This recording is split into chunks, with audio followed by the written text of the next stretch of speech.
បាទជំរាបសួរបងថ្ងៃនេះខ្ញុំសូមណែនាំនៅ app មួយដែលលក្ខណៈអាប់ដេតរឿងរាល់ថ្ងៃទាក់ទងនឹងរឿងដែលនិយាយភាសាខ្មែរបងបាទនៅក្នុងនេះមានរាប់រយរឿងបាទមានច្រើនរឿងដែលបងដែលមានតម្រូវការណាបាទហើយដើម្បីយើងមើលរឿងណាមួយគ្រាន់តែចុចនៅលើរឿងណាមួយឧទាហរណ៍ថារឿងណាមួយដែលយើងពេញចិត្តគាត់យើងចុចលើវាអញ្ចឹងទៅវានឹងplay រឿងនឹងឲ្យតែរឿងនឹងនិយាយជាភាសាខ្មែរបងបាទមើលខ្ញុំសារជូន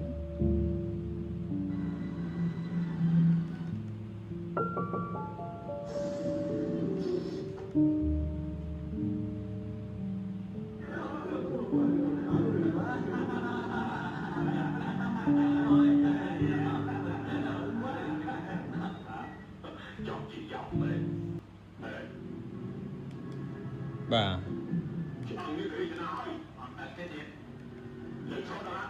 អូខេអញ្ចឹងនៅក្នុងហ្នឹងគឺនិយាយសិតតែភាសាខ្មែរហើយ hosting របស់យើងប្រើជាមួយ server ធំអញ្ចឹងអ៊ីនធឺណិតពុកម៉ែបងប្អូននៅតាមបណ្ដាផ្ទះរៀង slow ក៏អាចមើលវាបានដែរមិនត្រឹមតែពីនោះ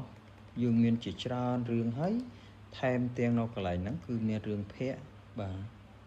រឿងភាគហ្នឹងគឺនិយាយភាសាខ្មែរដូចគ្នាបាទរឿងភាគហ្នឹងគឺសិតតែនិយាយភាសាខ្មែរបាទឧទាហរណ៍យើងចង់មើលភាគមួយណាបាទអូខេខ្ញុំចុចនៅលើហ្នឹងទៅសួស្តីអ្នកគ្រប់គ្រងការបណ្ដឹងឡើងចម្លើយពេលនេះសូមស្វាគមន៍មកកាន់ Link High International បាទខ្ញុំថយសលេងបន្តិចអូខេហើយយើងចង់មើលភាគរបស់វាយើងអាចចុចមកគៀនខាងឆ្វេងដៃអស់មកបាទមានភាគណាមួយណាដែលពុកម៉ែបងប្អូនពេញចិត្តអញ្ចឹងណាអូខេនេះខ្ញុំ demo តិចទេខ្ញុំសូម back មកវិញបាទក្រៅពីរឿងភាគហ្នឹងយើងអាចទស្សនាប៉ុស្តិ៍ទូរទស្សន៍ដែលពុកម៉ែបងប្អូនមានតម្រូវការណាបាទប៉ុស្តិ៍មាននៅលើកន្លែងនេះដូចគ្នាបាទអូខេយើងទស្សនាប៉ុស្តិ៍នេះបាទសម្រាប់ការ hosting និងការបង្ហាញតាក់ទងនឹងប៉ុស្តិ៍គឺដើរល្អហើយនឹងច្បាស់ល្អខ្លាំងមែនទែនអូខេក្រៅពីនោះយើងអាច back មកខាងយើងមានដូចជាប៉ុស្តិ៍កីឡាព័ត៌មាន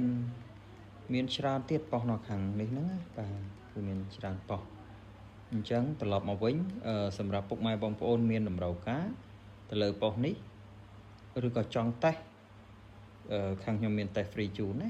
ហើយសម្រាប់លេខទំនាក់ទំនងអាចទំនាក់ទំនងតាមរយៈ05 68 68 05បាទសូមអរគុណសូមជម្រាបលាបាទ